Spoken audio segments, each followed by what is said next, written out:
माँ महादेव, तुझमें क्या है मुझे मालूम नहीं है, तुझमें क्या है मुझे मालूम नहीं है।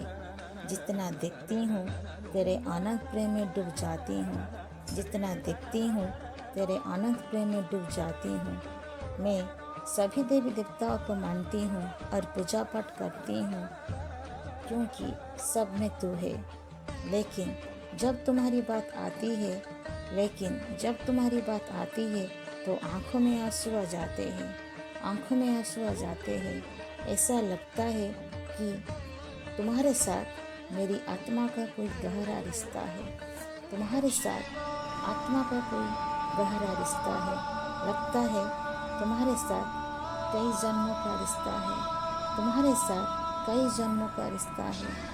तुम्हारी भक्ति करने का सौभाग्य मुझे कृपा से प्राप्त हुई है, तुम्हारी भक्ति करने का सौभाग्य मुझे कृपा से प्राप्त हुई है। तुम कई बार मेरी हर ख्वाहिश पूरी करते हो, तुम कई बार मेरी हर ख्वाहिश पूरी करते हो, लेकिन कभी कभी जो मेरे लिए सही नहीं होता, जो मेरे लिए सही नहीं होता, उस इच्छा को पूरा नहीं करते, उस इच्छा को पूरा नहीं करते। उस समय में बहुत उदास हो जाती हूँ, उस समय में बहुत उदास हो जाती हूँ और सोचती हूँ मेरी तकलीफ़ क्यों महादेव दूर नहीं करते, मेरी तकलीफ़ क्यों महादेव दूर नहीं करते।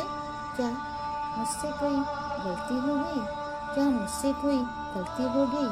यह विचार मन में आती है, यह विचार मन में आती है, लेकिन अचानक अंदर से एक आवाज़ आती है, अचानक अंदर से एक आवाज़ आती है, यह सब तुम्हें तुम्हारी आत्मा की यात्रा में दी गई है, यह सब तुम्हें तुम्हारी आत्मा की यात्रा में दी गई है। यह सारे दुख और तकलीफ़ें तुम्हें सहनी होगी। जीवन के अनुभव के लिए और प्रारब्ध कर्म की वजह यह सब हो रहा है। तब दिल को तसल्ली मिलती है, तब दिल को तसल्ली मिलती है कि यह सब ईश्वर की इच्छा है, यह सब ईश्वर की इच्छा है। यह जानकर मैं अपनी स्थिति में खुश रहने लगती हूँ, यह जानकर मैं अपनी स्थिति में खुश रहने लगती हूँ और सारी समस्याओं को भूल जाती हूँ, और सारी समस्याओं को भूल जाती हूँ।